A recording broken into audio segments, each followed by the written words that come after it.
The search for another 11 people who were in a minibus that was swept away will continue in the morning, and the minibus had 13 learners, 3 adults who were also on board when it was swept away. And the 3 learners rescued earlier today as they managed to cling to trees in the raging waters. At the same time, let's get an update now and speak to Eastern Cape Education Department spokesperson Vuyiseka Mboxela, who is joining us to give us the very latest. Vuyiseka, of course, it is quite a devastating situation that is unfolding on the ground. We do understand the search has now been called off, but let's speak about the numbers and where we are currently. Thank you very much, SABC, and good evening to the viewers.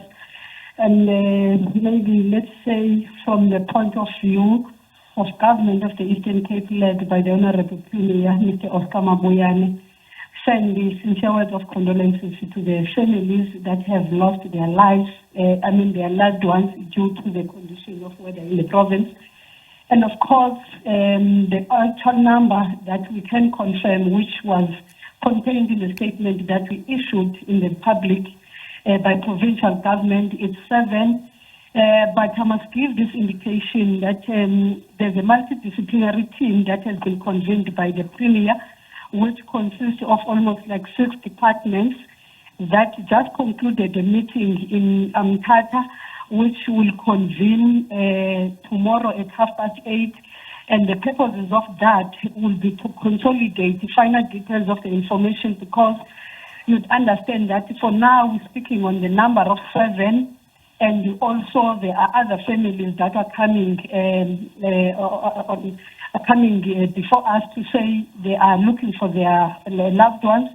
And also we are quantifying the work that needs to be done in relation to schools, and also the work that would need to be done by provincial government in relation to families that would have been hit hard.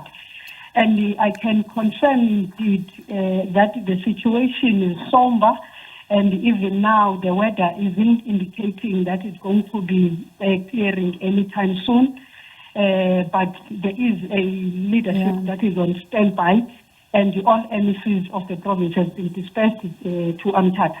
So let's speak about the minibus that was carrying about, we believe, 13 learners as well as 3 adults who were on board when it was swept away. Firstly, what do you understand were the circumstances that were led there? Because there's various reports that suggest what could have happened, but what do you understand as the department?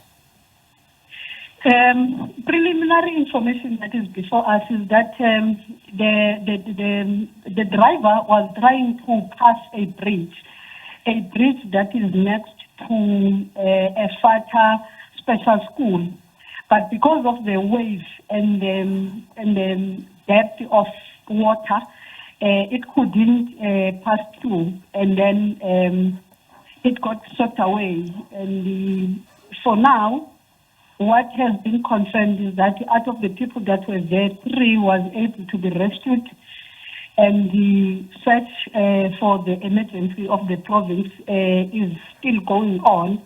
As you'd understand, that at least it's not a bridge that is close to a river bank, but it's just a bridge that normally, when conditions of weather are not bad, people are able to walk there barefooted.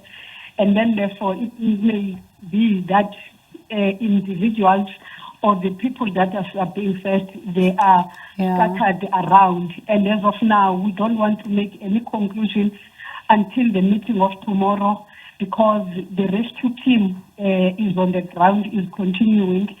And at 8:30 tomorrow, leadership of the province, led by the Premier, will be convening another meeting to get details of what would have been the work of today. So when you look at this particular minibus, because we do understand as it was swept away, it was then submerged and not able then to also track it, to be able to try and see where it could have been located. What is the latest with regards to that and the people that were inside? And I know that, of course, there are bodies now, as you've sent your condolences, that have been recovered. So paint a picture for us of how much you've been able to locate as far as that bus is concerned, but also the people that were inside. According to the preliminary information, is that we do have a hope that we are going to locate the individuals that were in that car because they were able to trace at least where that car was coming from and where possibly could have ended up. But because for now the water streams are still very high and the search is being advanced in the sense that some of the people that would need, for an example, people that are water divers, they were not really in the vicinity of Mthatha, so you would be moving them from different endpoints of the province to converge in Mthatha. And some of the possible drone services, you wouldn't really apply them on the basis that the weather is still very bad and it's windy. So there is that kind of a work that is happening, and we do have hope that we are going to locate every individual because the bridge is not close to a very huge river stream. So, Vuyiseka, the water was very deep. Pardon me for coming in there. In about 30 seconds, give us a sense of how schooling also in the province has been impacted by the inclement weather conditions. No, definitely we are affected. Close to 70 schools in different scales are affected, and tomorrow the MEC for Education will be in a school called Jumba where the situation is a bit bad, and there are some number of grade 12 learners that couldn't really write examination, as you'd understand that we're in the middle of examination.